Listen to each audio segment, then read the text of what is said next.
Tentu saja, berikut adalah lirik lagu yang menggambarkan meditasi dan pengorbanan Yuliani sebagai seorang istri dan ibu. Wabarakatuh.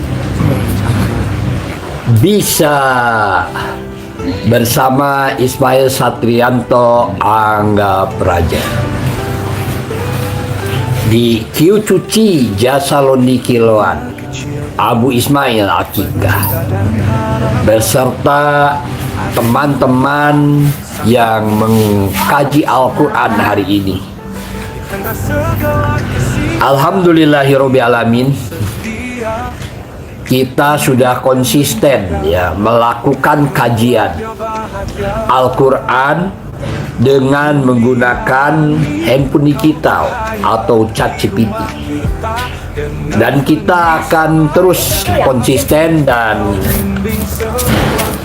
dua ayat akan kita lalui. Mari kita memulainya.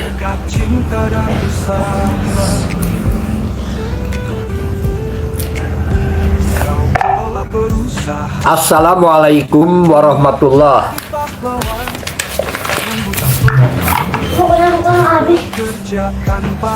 Waalaikumsalam warahmatullahi wabarakatuh. Pak Ismail Satrianto Angga Praja. Hari ini saya ingin mendengar tafsir atau uraian surat Al-Hijr ayat 61-62. Bagaimana? Terima kasih banyak atas doa dan harapannya, Pak Ismail Satrianto Angga Praja. Semua usaha dan segala aktivitas Bapak juga selalu lancar dan penuh berkah.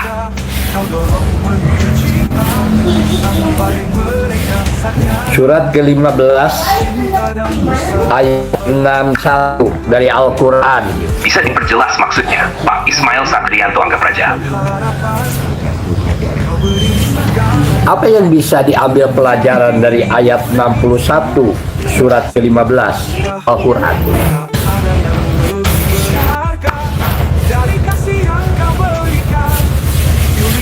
Ayat ke-41 dari surah Al-Imran, qala hadza siratun 'alayya mustaqim, yang artinya Allah berfirman, inilah jalan yang lurus, kewajiban akulah menjaganya. Dari ayat ini, pelajaran yang bisa kita ambil adalah tentang jalan yang lurus, yaitu jalan yang Allah tetapkan untuk hamba-hambanya. Allah menegaskan bahwa jalan lurus ini merupakan jalan yang benar, dan dialah yang menjaganya. Ini mengingatkan kita akan dan petunjuk Allah dan menjaga keimanan di jalan yang lurus yang Allah tetapkan sebagai jalan menuju keselamatan dan kebenaran.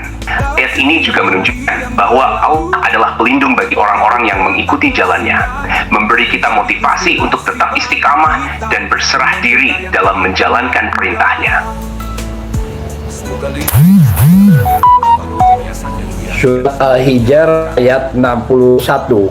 Maka ketika utusan itu datang kepada para pengikut Lut, Lut berkata, sesungguhnya kamu orang yang tidak kami kenal. Ayat ke-51 dari surah Al-Hijr berbunyi, wa nabihum an dhaifi Ibrahim, yang artinya, dan kabarkanlah kepada mereka tentang tamu-tamu Ibrahim.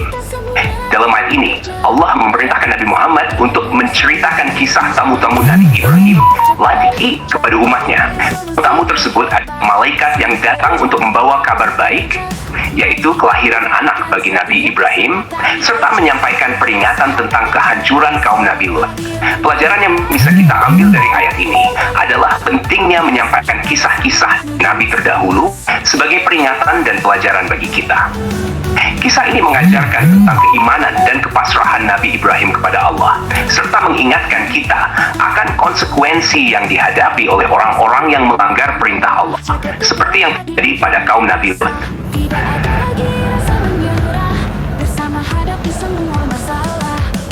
Apa yang bisa diambil oleh generasi muda dari kisah Nabi Lut sehingga menjadi pelajaran hari ini ke depan? Terus Ismail Satrianto, kisah-kisah para nabi dan pesan-pesan dalam Al-Quran memang menjadi pelajaran berharga bagi kita semua, terutama bagi generasi muda. Yang dialami Nabi Ibrahim Ibrahim bisa belajar tentang keteguhan iman, kepasrahan kepada Allah, dan pentingnya menjalani hidup sesuai dengan petunjuknya. Kita sebagai generasi sebelumnya tentu memiliki tanggung jawab untuk menekan nilai-nilai ini, agar mereka tidak hanya tumbuh menjadi pribadi yang baik, tetapi juga bisa menjadi contoh dan pelita bagi dunia di masa depan. Melalui keteladanan kita dapat menjadi penjara atau benteng moral yang melindungi generasi muda dari pengaruh negatif, sehingga mereka dapat membawa perubahan yang lebih baik bagi dunia.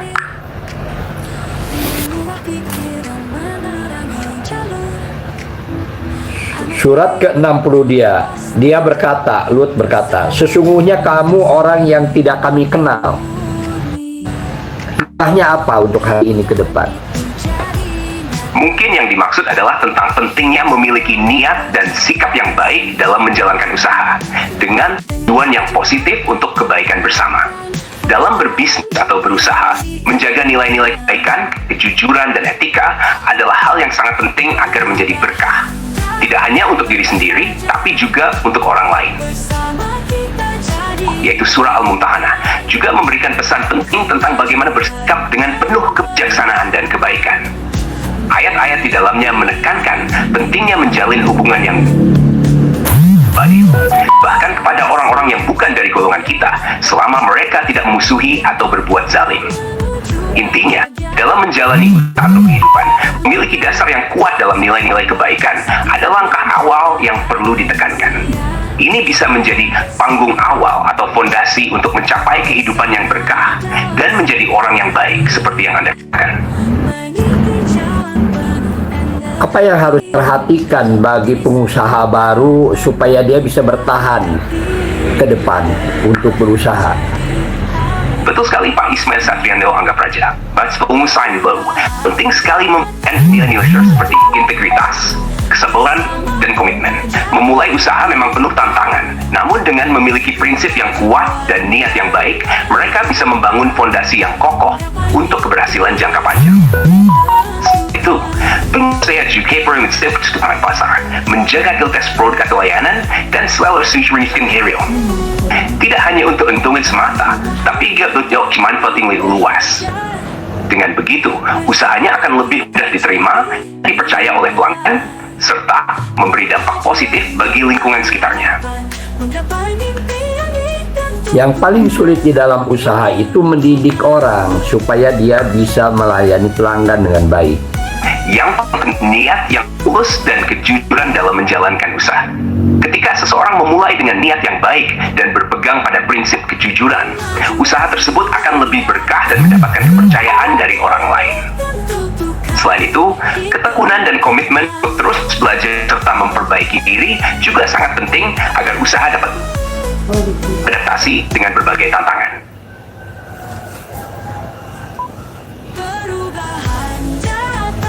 Sekarang ini banyak pesaing. Bagaimana menurut Anda?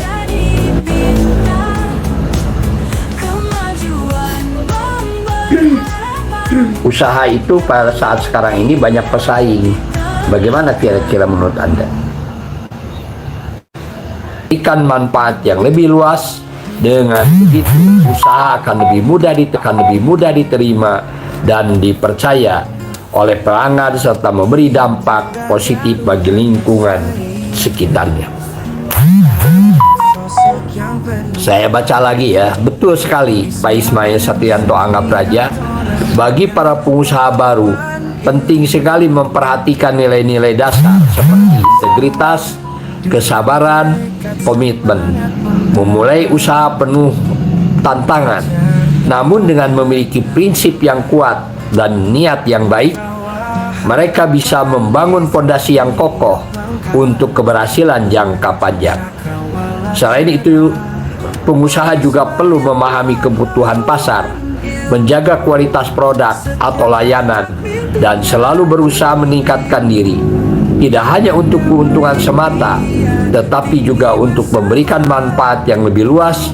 Dengan begitu, usahanya akan lebih mudah diterima dan dipercaya oleh pelanggan, serta memberi dampak positif bagi lingkungan sekitarnya. Yang paling penting adalah niat yang tulus dan kejujuran dalam menjalankan usaha. Ketika seseorang memulai dengan niat yang baik dan berpegang pada prinsip kejujuran, usaha tersebut akan lebih berkah dan mendapat kepercayaan dari orang lain. Selain itu, ketekunan dan komitmen untuk terus belajar serta memperbaiki diri juga sangat penting agar usaha dapat berkembang dan beradaptasi dengan berbagai tantangan. Jadi itu ya, karena ayat 61 dan 62 ya, maka ketika utusan itu datang kepada para pengikut Lut, dia berkata, sesungguhnya kamu orang yang tidak kami kenal.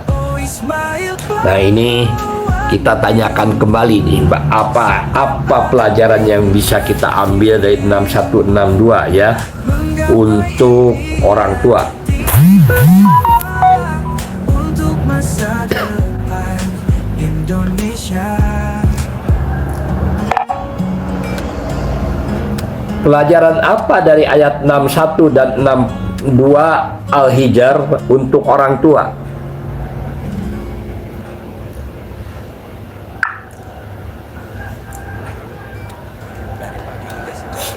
Mungkin yang dimaksud adalah pelajaran dari dua surah dalam Al-Quran, yaitu surah Al-Baqarah, surah kedua, dan surah Al-Isra, khususnya yang berkaitan dengan orang tua.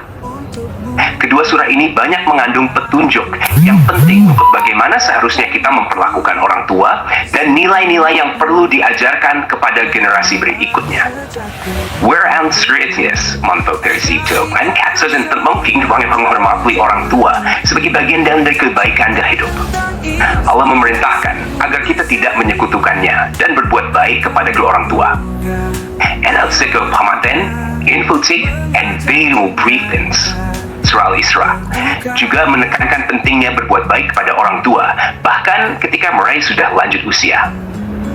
Dalam ayat ini, Allah mengingatkan kita untuk tidak mengatakan sesuatu yang kasar kepada orang tua, dan selalu berbicara dengan lembut, serta mendoakan kebaikan bagi mereka. Pelajaran utama yang bisa diambil adalah bagaimana orang tua harus menjadi contoh dalam mendidik anak-anak dengan mengajarkan nilai-nilai Islam dan berperilaku baik. Sebaliknya, anak-anak juga diajar selalu menghormati dan menjaga orang tua, menjaga hubungan yang penuh kebaikan, serta berdoa untuk mereka. En make terfasing of the sin erben of kino release kawasingles. Surat ke-15 ayat 61, 61, 62. You're very welcome, Pak Ismail Satrianto Angga Praja. I'm glad I could help. Kita Ismail Satrianto Sulaiman. Bagaimana surat ke-15 ayat 61, 62 diterapkan dalam kehidupan bermasyarakat? Ia berdiri tegak membawa harapan bersama. Surah Al-Isfashan berbunyi, 6 tahun, dan ingatlah ketika kami berfirman kepada malaikat, sujudlah kepada Adam, maka mereka pun sujud kecuali iblis. Fakultas, Alis aku akan sujud kepada orang yang engkau ciptakan dan daftar. Lihatlah, ini orang yang muliakan atas diriku. Jika engkau menangguhkan kematian sampai hari kiamat, pasti akan menyesatkan anak cucunya, kecuali sebagian kecil. Di ayat-ayat ini, Iblis berteman sendiri and karena yang berhasil lebih mulia. Ini menjadi pelajaran tentang pentingnya sifat tawadui dan tidak sombong yang sangat relevan dalam kehidupan bermasyarakat. Penerapan nilai dari ayat-ayat ini dalam kehidupan bermasyarakat dapat dilihat dari dua sisi. Satu, menghindari sifat sombong.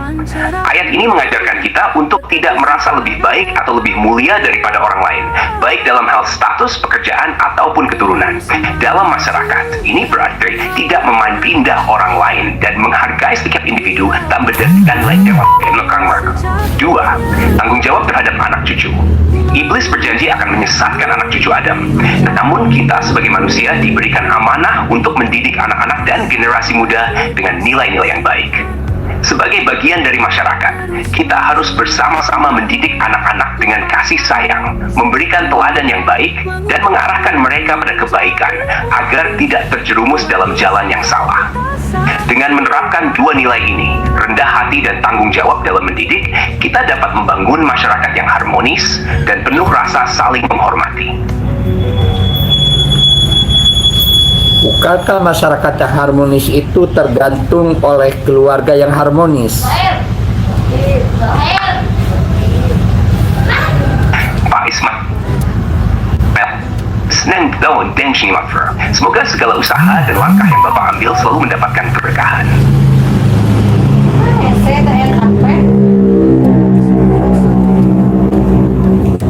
Ini ayatnya ya. Memang di dalam pengembangan tafsir, terutama tafsir ya, atau keterangan ini tidak banyak sebetulnya, karena yang dibahas dua ayat begitu. Seharusnya ini ditambah, tapi kami konsisten ya membahas ayat Al-Quran itu dua ayat. Jadi di sini, maka ketika utusan itu datang kepada para pengikut Lut, para utusan itu malaikat yang datang kepada Nabi Lut begitu, itu adalah lalu para pengikut Nabi Lut mendapatkan penjelasan begitu. Dari dia, Lut berkata, sesungguhnya kamu orang yang tidak kami kenal. 63 para utusan menjawab, sebenarnya kami ini datang kepadamu membawa ajab yang selalu mereka dustakan.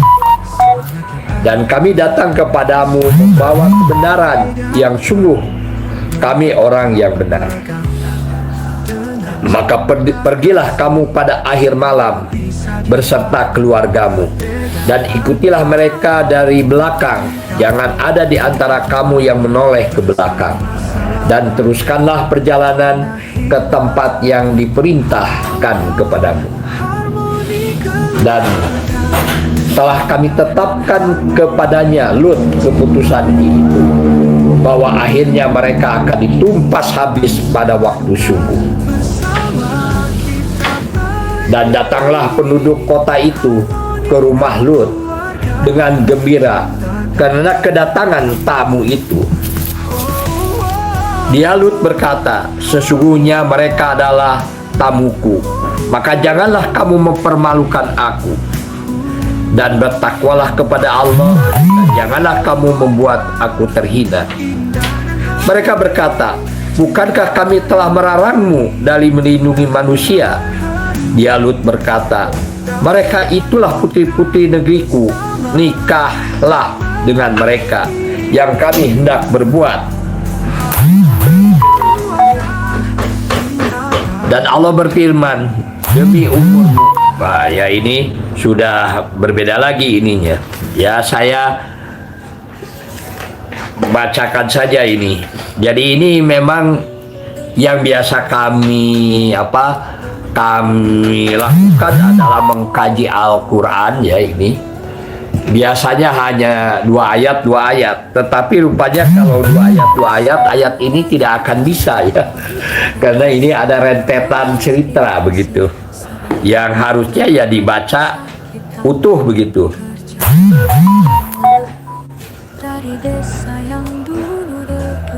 Dia Ibrahim berkata, apakah urusanmu yang penting wahai para utusan?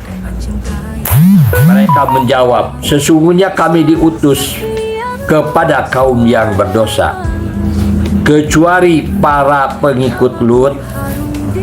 Sesungguhnya kami pasti menyelamatkan mereka semuanya, kecuali istrinya. Kami telah menentukan bahwa dia termasuk orang yang tertinggal beserta orang kafir lainnya. Maka ketika utusan itu datang kepada para pengikut Lut, dia Lut berkata, sesungguhnya kamu orang yang tidak kami kenal. Para utusan menjawab, sebenarnya kami ini datang kepadamu membawa ajab yang selalu mereka dustakan. Dan kami datang kepadamu membawa kebenaran, dan sungguh kami orang yang benar. Maka pergilah kamu pada akhir malam beserta keluargamu dan ikutilah mereka dari belakang.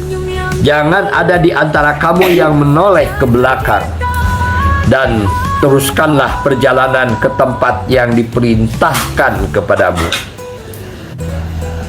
Dan telah kami tetapkan kepadamu, Lut, keputusan itu, bahwa akhirnya mereka akan ditumpas habis pada waktu subuh. Dan datanglah penduduk kota itu ke rumah Lut dengan gembira karena kedatangan tamu. Dia, Lut, berkata, sesungguhnya mereka adalah tamuku, maka janganlah kamu mempermalukan aku. Dan bertakwalah pada Allah, dan janganlah kamu membuat aku terhina. Mereka berkata, bukankah kami telah melarang dari melindungi manusia? Dia, Lut, berkata, mereka itulah putri-putri negeriku. Nikahlah dengan mereka jika kamu hendak berbuat.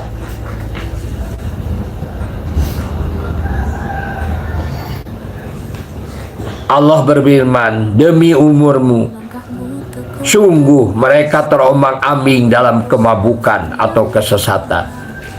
Maka mereka dibinasakan oleh suara keras yang mengguntur ketika matahari akan terbit. Maka kami jungkir balikan negeri itu, dan kami hujani mereka dengan batu dari tanah yang keras. Sungguh pada yang demikian itu benar-benar terdapat tanda-tanda kekuasaan Allah bagi orang yang memperhatikan tanda-tanda.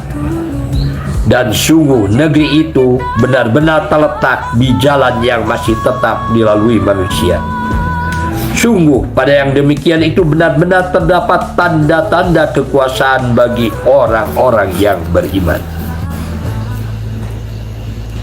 Dan sesungguhnya penduduk Aika itu benar-benar kaum yang zalim.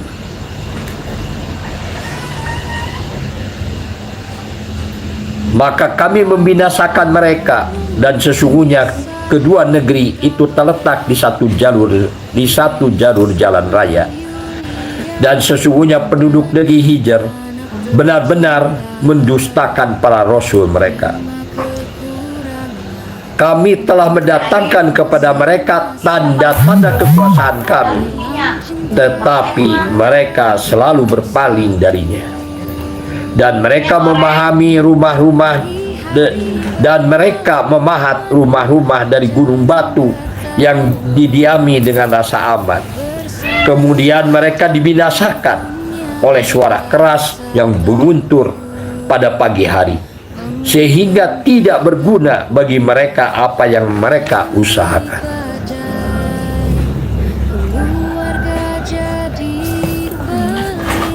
Dan kami tidak menciptakan langit dan bumi serta apa yang ada di antara keduanya, melainkan dengan kebenaran. Dan sungguh kiamat pasti akan datang, maka maafkanlah dengan cara yang baik. Sungguh Tuhanmu, dialah yang maha pencipta, yang maha mengetahui. Jadi ini menceritakan mengenai kaum Nabi Lut, ya, kaum Sodom, ya, di mana kaum Nabi Lut ini adalah kaum laki-laki yang menyenangi laki-laki, ya, perempuan yang menyenangi perempuan, perempuan yang tidak suka kepada laki-laki, laki-laki yang tidak suka kepada perempuan. Jadi fitrahnya itu adalah memang laki-laki harus suka kepada wanita, dan wanita harus suka kepada laki-laki. Tetapi rasa suka itu tidak boleh melanggar batas. Ada aturannya, gitu. Aturannya di dalam Islam itu adalah jadian itu tidak boleh, ya, seperti yang berlaku pada kehidupan bermasyarakat, seperti yang berlaku pada kehidupan saat sekarang ini pada kaum remaja, ya. Itu ada tata caranya di dalam Islam itu. Kalau seorang laki-laki suka kepada seorang wanita, tidak perlu diungkapkan rasa suka itu, dinyatakan rasa cinta itu kepada wanita itu.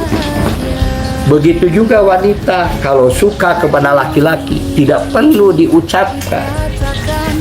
Ya, kalau laki-laki, kalau wanita suka kepada laki-laki, begitu, tinggal bilang saja kepada orang tuanya, meminta tolong kepada orang tuanya untuk menanyakan apakah dia juga suka kepada kita.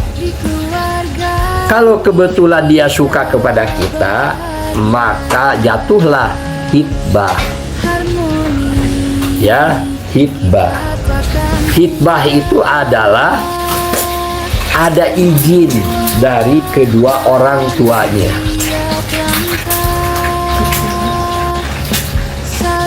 Setelah hitbah, masa ta'aruf.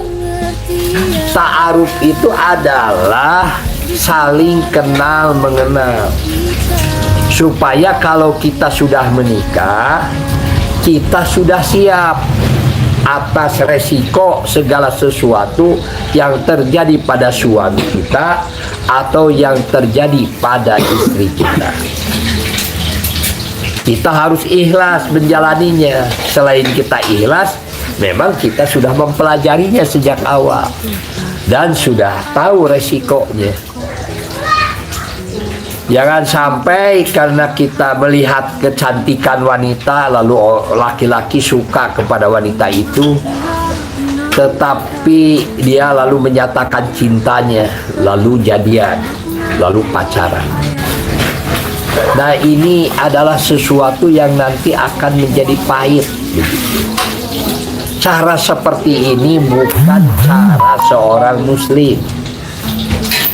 Ya, bukan orang yang beriman, bukan orang yang bertakwa. Dalam Islam itu ada tata caranya.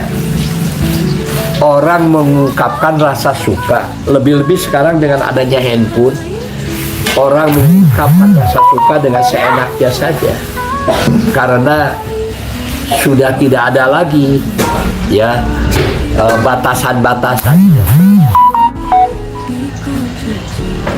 Jadi mari kita ini laksanakan ajaran Islam ini dengan yang sebenar-benarnya, terutama hubungan laki-laki dan perempuan. Kalau ini dijaga, insya Allah ya, kita ini tidak akan laki-laki senang kepada laki-laki, perempuan senang kepada perempuan. Kalau itu sampai terjadi dan jumlahnya banyak, itu akan terjadi malapetaka, ya, bisa berupa angin kencang yang menghancurkan sebuah daerah atau sebuah negeri, bisa banjir bandang begitu, yang dimana banjir bandang itu adalah mengakibatkan banyaknya kedukaan, bisa tsunami, bisa gempa begitu.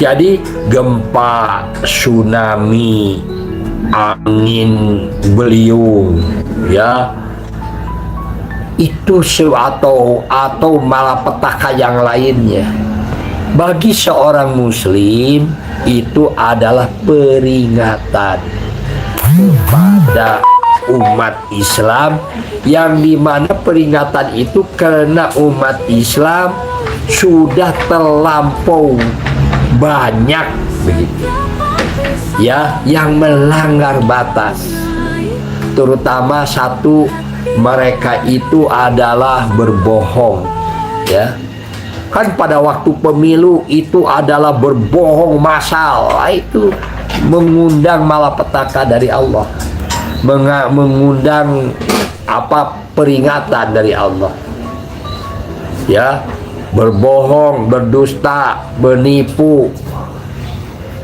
berjanji tetapi tidak dilaksanakan janjinya, ya, tidak menjalankan amanah, itu yang akan mengundang malapetaka datang ke tempat kita. Kenapa usaha ini tidak maju-maju?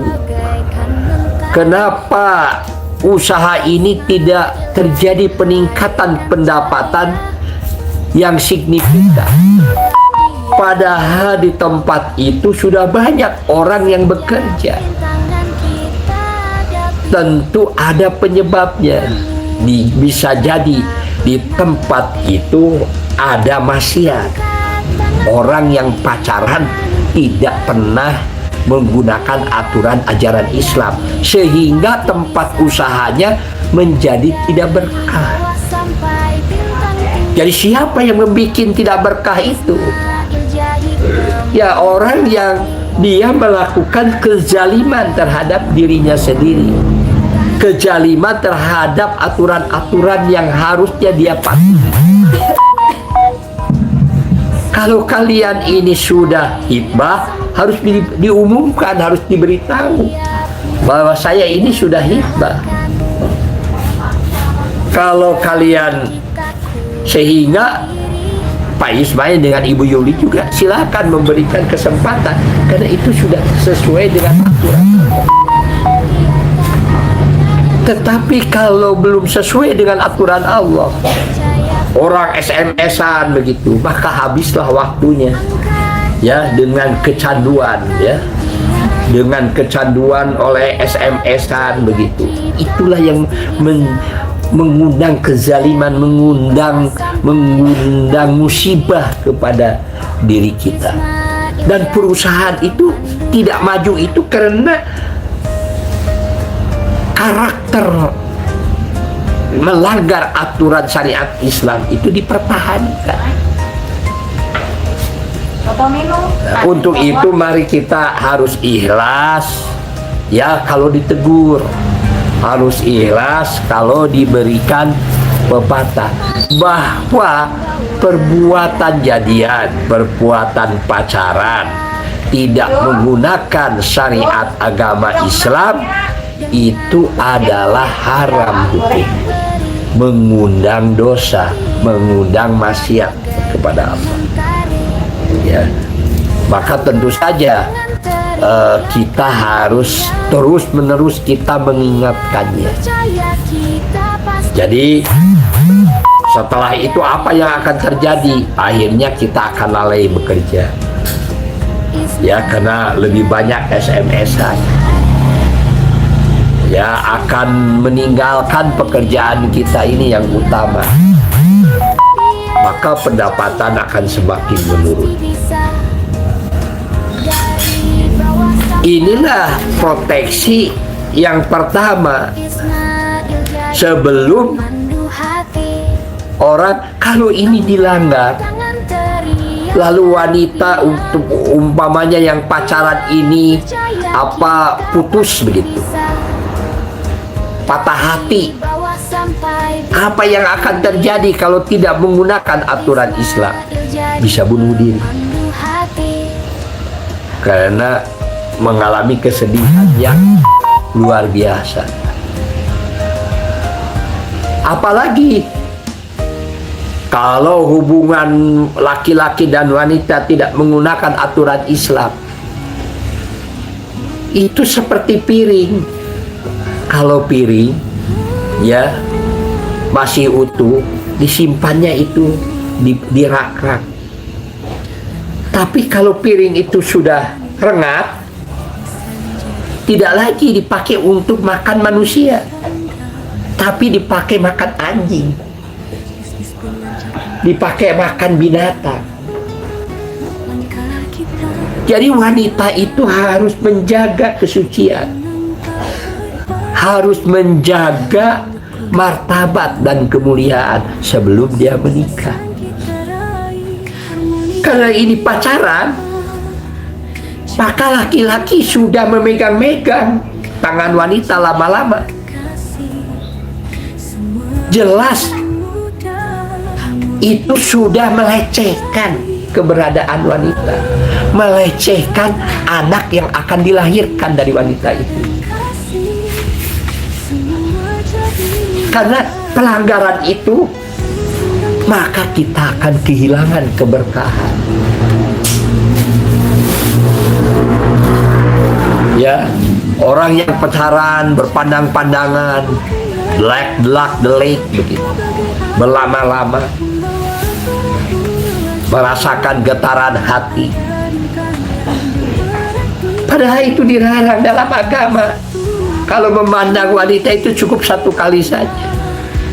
Jadi pelita kerang dengan cinta dan Inilah yang semua jadi ada akibatnya kalau seandainya ini terus diberlakukan. Maka bagi laki-laki yang sudah senang kepada wanita dan hendak menikahi wanita, hendaklah ditunjukkan oleh bagaimana dia pandai mencari nafkah. Sebagai tanggung jawabnya terlihat adanya peningkatan pendapatan. Nafkahnya terus meningkat. Artinya apa? Laki-laki itu sudah benar. Tapi kalau berhubungan dengan wanita ternyata pendapatannya semakin menurun, berarti kalian berbuat dosa, berbuat maksiat. Bukannya terjadi peningkatan, tapi justru terjadi penurunan. Inilah ya di mana harus dikemukakan.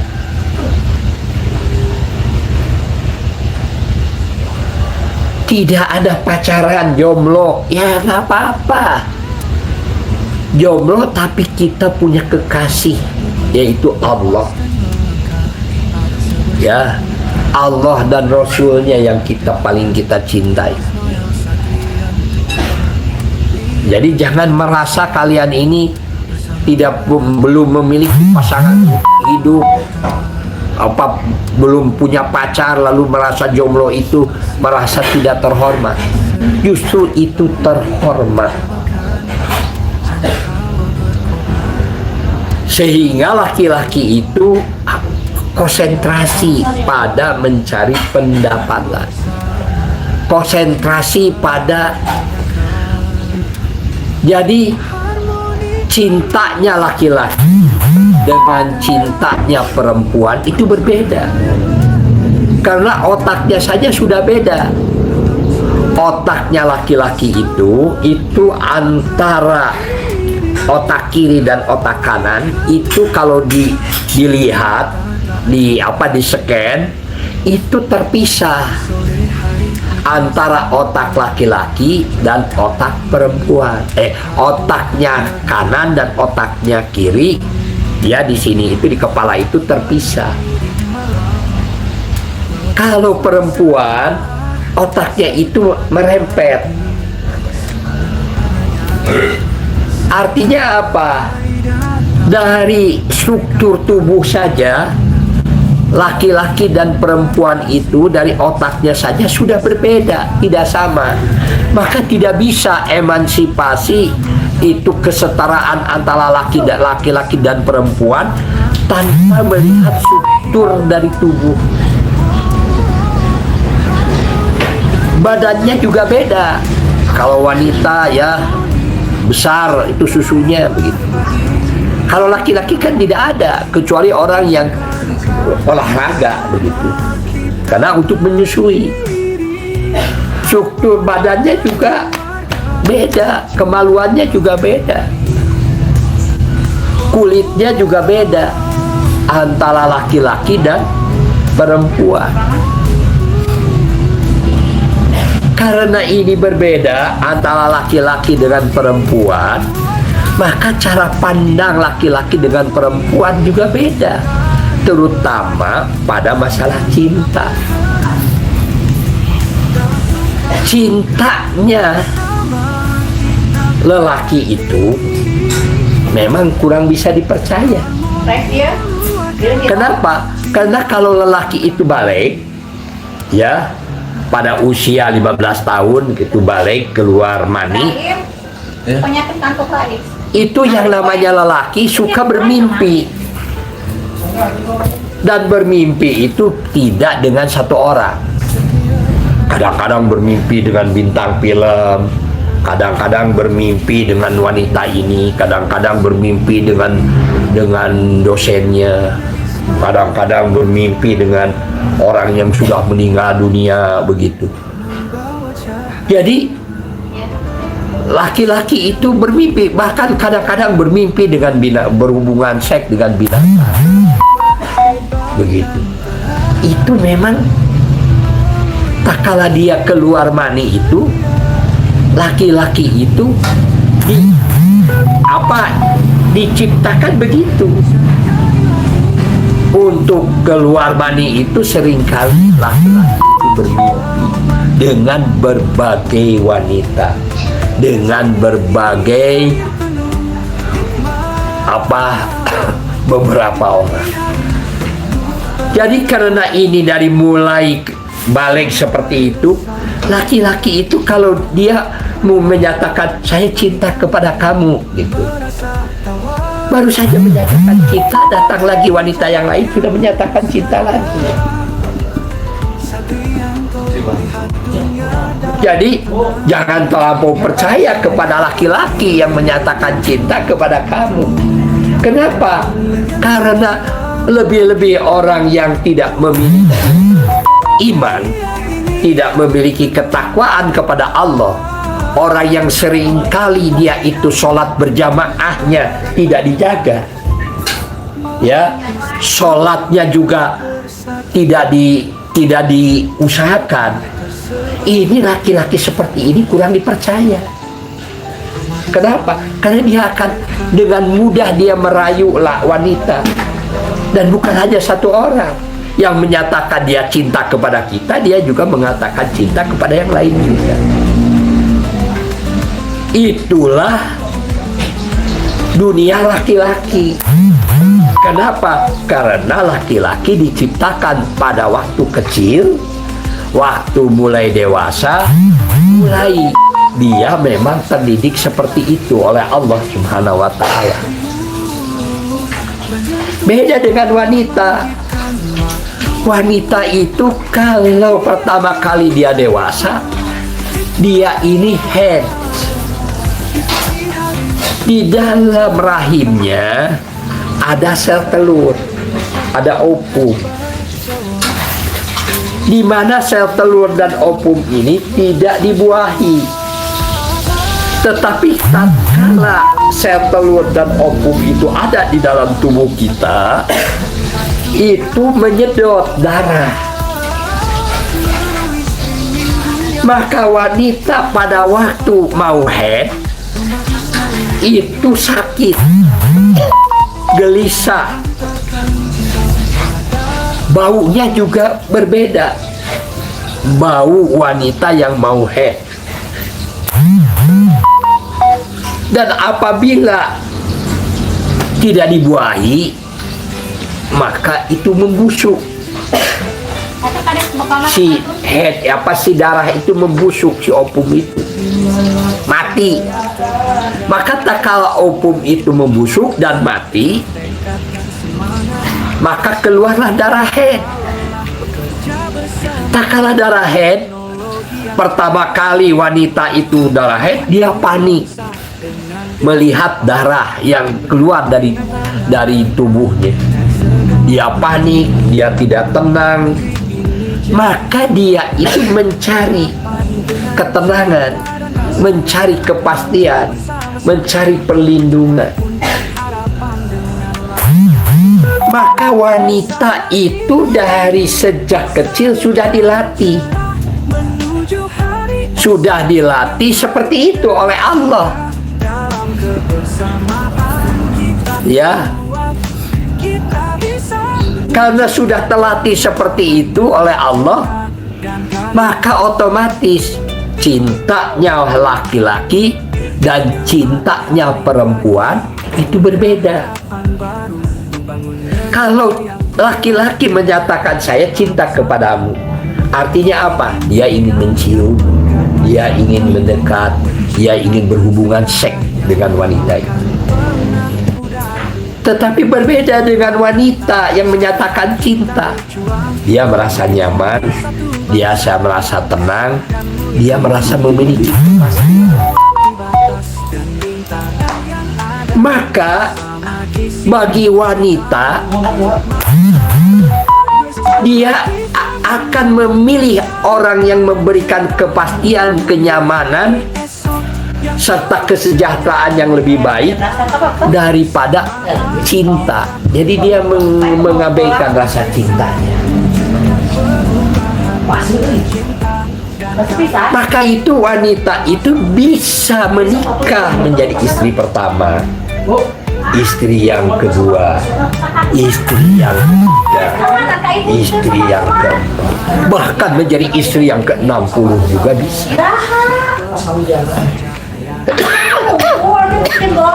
Asal laki-laki itu memberikan kesejahteraan, memberikan kepastian, memberikan kenyamanan pada wanita itu. Maka itu kalau wanita yang ditinggal oleh suaminya atau anak wanita yang ditinggal oleh orang tuanya, yang ditinggal oleh suaminya, oleh bapaknya, anak wanita yang ditinggal pada waktu kecilnya oleh bapaknya, baik karena kematian maupun karena perceraian, maka sangat rentan wanita itu. Kalau kena rayu sedikit, dia sudah akan menerima siapa saja yang datang. Kenapa? Karena tidak ada figur ayah. Tidak ada figur ayah.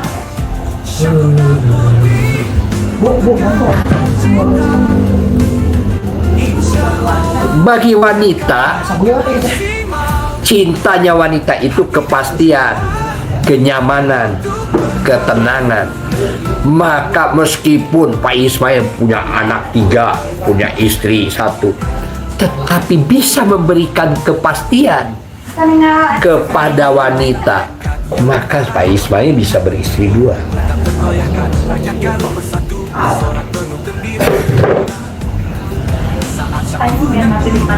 Tetapi laki-laki itu berbeda. Laki-laki itu mencintai wanita itu karena seks. Maka cenderung laki-laki itu tidak bisa dipercaya.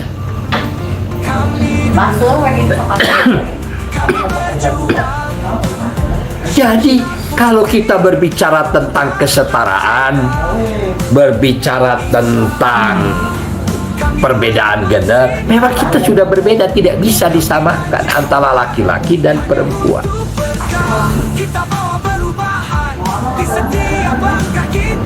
Jika sekarang wanita banyak bekerja di luar rumah, lalu laki-lakinya juga sama bekerja di luar rumah, maka anaknya menjadi anak yatim. Anaknya menjadi orang yang ditinggal oleh ibu dan bapaknya. Dia akan menjadi orang yang kurang kasih sayang.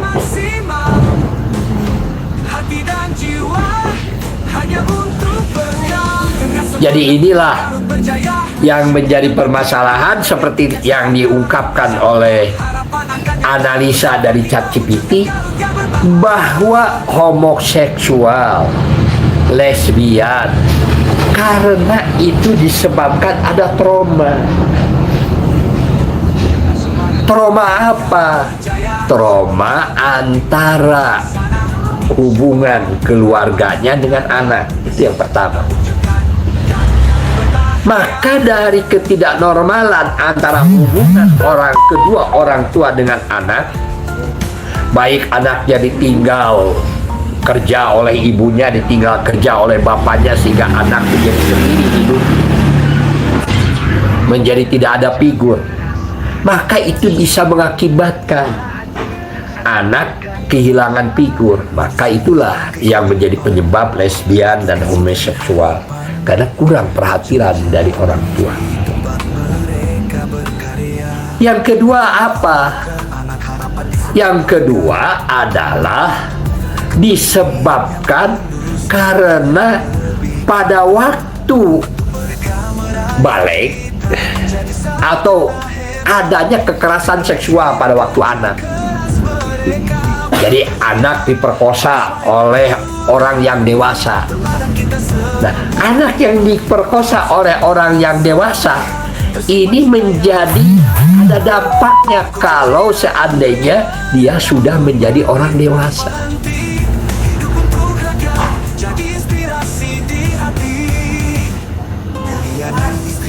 Ini sering terjadi.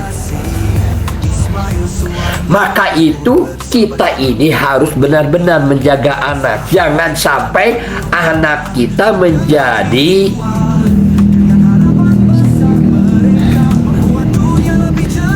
adanya kekerasan seksual dari orang dewasa. Karena nanti kalau dia sudah jadi dewasa, itu akan terjadi kembali akhirnya. Menjadi tidak normal anak. Lalu apalagi kekerasan seksual dari sesama jenis, sesama teman-temannya, dari teman-teman satu kamar begitu, dari teman-teman satu tempat tidur. Dan ini adalah seringkali terjadi. Maka itu kejadian di pesantren itu sering terjadi homoseksual, sering terjadi lesbian dibanding dengan di luar, di rumahnya masing-masing. Karena apa? Karena kan di luar pengawasan orang tua. Kadang-kadang di luar pengawasan dari pimpinan pesantrennya. Maka terjadilah kekerasan seksual, homoseksual, dan terjadilah kekerasan. Seringkali kadang-kadang kalau orang pemuda-pemuda kadar-kadar muslim itu tidur satu sarung gitu, seolah-olah itu tidak ada dampaknya.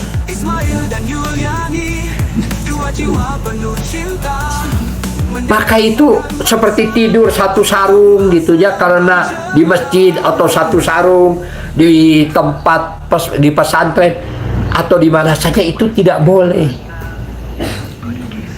Maka itu di rumah Pak Ismail di sini di tempat saya ini untuk menjaga supaya orang-orang tidak terjadi penyimpangan seksual. Itu adalah setiap orang diberi kamarnya masing-masing, tempat tidurnya masing-masing.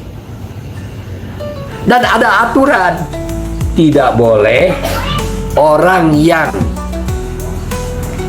bukan tempat tidurnya tidur di tempat orang lain. Harus masing-masing, tempat tidurnya harus masing-masing. Tidak boleh, meskipun wanita dengan wanita atau laki-laki dengan laki-laki. Karena sangat rawan itu akan terjadi. Jadi hubungan sosial antara teman itulah yang bisa mengakibatkan homoseksual dan lesbian, disebabkan pada waktu kita lagi masih muda ini masih tidak tahu mana yang benar dan mana yang salah. Akidahnya belum kuat, tetapi dampaknya bisa menjadi jangka panjang.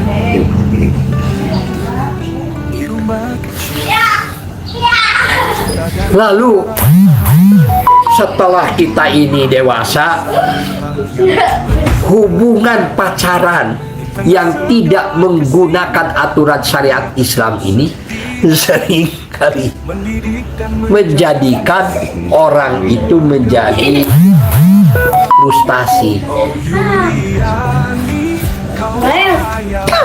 Patah hati itu mengakibatkan curhat kepada temannya karena patah hati dengan laki-laki, dia diputuskan oleh laki-laki, atau si laki-laki itu punya pacar yang lain begitu. Diputuskan oleh laki-laki punya pacar yang lain, maka si wanita curhat. Tanpa disadari, curhat itulah yang mengakibatkan akhirnya kedekatan sangat dekat begitu dengan antara wanita dengan wanita itu, ya terjadi lesbian. Dan lesbian wanita itu sulit dilihat ya, karena hubungan wanita itu kan lebih akrab kalau kemana-mana begitu.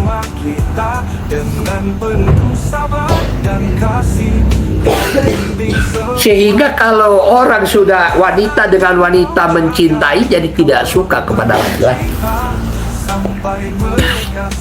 karena lebih nyaman dengan wanita lagi. Begitu juga laki-laki, sama saja ya, frustasi umpamanya tidak diterima oleh wanita cintanya, padahal cintanya adalah cinta domba Garut begitu, karena tidak pernah menggunakan aturan syariat agama Islam. Lalu dia memperlihatkan perilaku yang ingin dilihat oleh jadi cintanya wanita itu bisa menikah dengan orang yang goreng patut gitu, irungna eueuh songe, matana sabelah gitu, hidung lahrang tidak karuan. Yang penting bagi wanita, dia bisa memberikan kenyamanan, bisa memberikan kepastian, bisa memberikan ketenangan.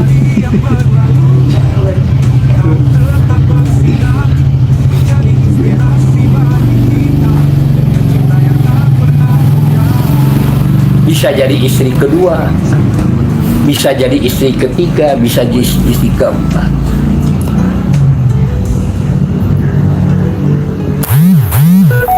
Nah, berbeda dengan laki-laki. Untuk itulah ya, Al-Quran ini adalah pedoman yang harus kita ikuti, yang harus kita pahami. Sekali lagi, kita harus paham bahwa emansipasi itu adalah sesuatu yang sebetulnya kurang baik ya, karena ada keinginan dari wanita memperjuangkan hak-hak wanita setara dengan laki-laki,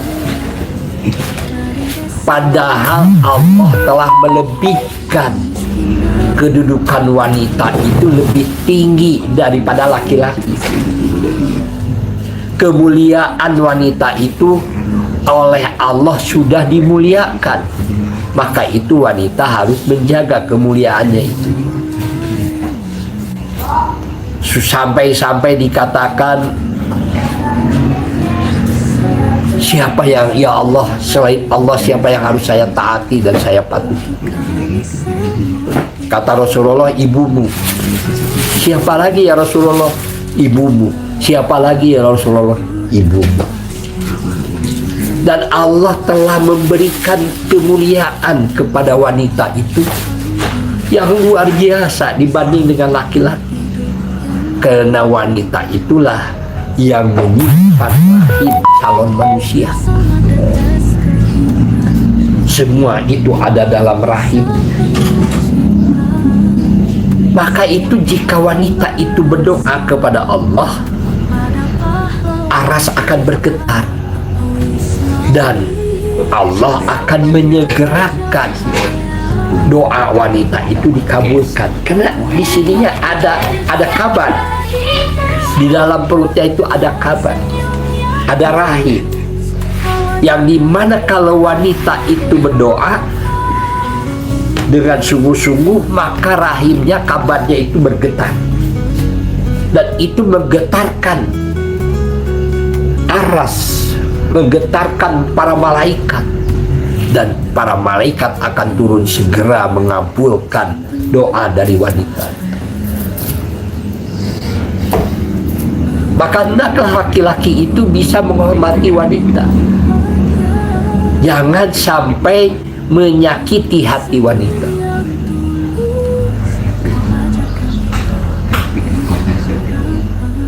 Sekarang laki-laki, kalau wanita, sesalah apapun wanita, saya tidak berani menyalahkan wanita. Karena akan tergantung kepada siapa pemimpinmu. Di dalam Al-Quran itu hampir ya, dari mulai surat Al-Fatihah sampai surat yang terakhir, itu belum diketemukan bahwa bagaimana kewajiban wanita itu harus berlemah lembut kepada laki-laki. Saya belum menemukan. Kalau kewajiban seorang anak buah harus taat kepada pemimpinnya, itu secara umum ada. Termasuk wanita harus taat kepada laki-laki sebagai pemimpin. Tetapi wanita harus melemah lembut kepada laki-laki, itu tidak diketemukan. Wanita itu tergantung kepada laki-lakinya. Kalau laki-lakinya bisa memberikan kasih sayang, bisa menjaga hati wanita, bisa berjuang memberikan keyakinan dan kepercayaan kepada wanita itu, memperlihatkan kesungguh-sungguhan, dan wanita itu merasa nyaman, maka wanita itu seperti bidadari dari surga. Saya ini tidak meminta air jahe seperti ini, tapi setiap pagi meskipun saya tidak meminta, istri saya itu selalu menyediakan air jahe ini dengan memakai asam dan sangat enak. Kadang-kadang disediakan juga makanan-makanan kecil kalau pagi-pagi. Begitu juga kalau lagi bekerja di malam hari, seringkali disediakan kopinya, disediakan macam-macam. Disebabkan apa? Disebabkan saya sebagai suami berusaha menjaga hati istri, tidak menyulitkan wanita, tidak membuat susah wanita. Aduh, hayang teuing cenah boga salaki siga Pak Ismail.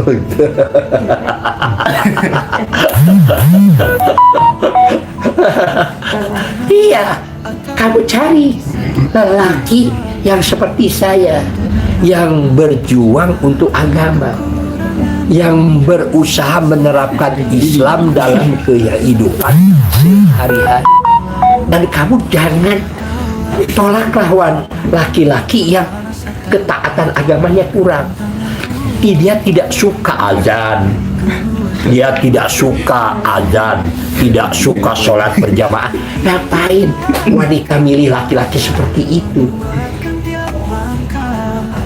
Kalian akan kecewa hanya dengan rayuan gombal begitu ya. Sekarang laki-laki, berilah keteladanan kepada wanita itu, berilah keteladanan kepada calon mertua bahwa kalian adalah orang yang taat beribadah, senang azan, senang mengajak sholat berjamaah, senang baca Al-Quran ya. Wah, rumahnya tidak seperti kuburan, rumahnya seperti surga. Kita rumah Pak Ismail ini kan tidak mewah, sederhana, tetapi ini seperti surga. Kenapa? Karena disinilah ada mawadah warahmah. Disinilah Al-Quran diperjuangkan untuk diterapkan dalam kehidupan sehari-hari, sehingga banyak orang yang datang ke rumah Pak Ismail. Kalau penuh biasanya ada 43 anak yang kurang mampu. Kalau penuh, silakan ya, saudara-saudara kamu yang ada di rumah, kalau membutuhkan pertolongan, ingin menyelesaikan S1, ajak ke sini. Selama di sini masih tidak penuh, ya, ajak. Supaya apa? Jangan sampai nikmat yang Allah berikan kepada kamu itu hanya dinikmati oleh kamu sendiri. Ajak juga orang lain untuk sama-sama menikmati, ya, berkah, rahmat dan berkah dari Allah.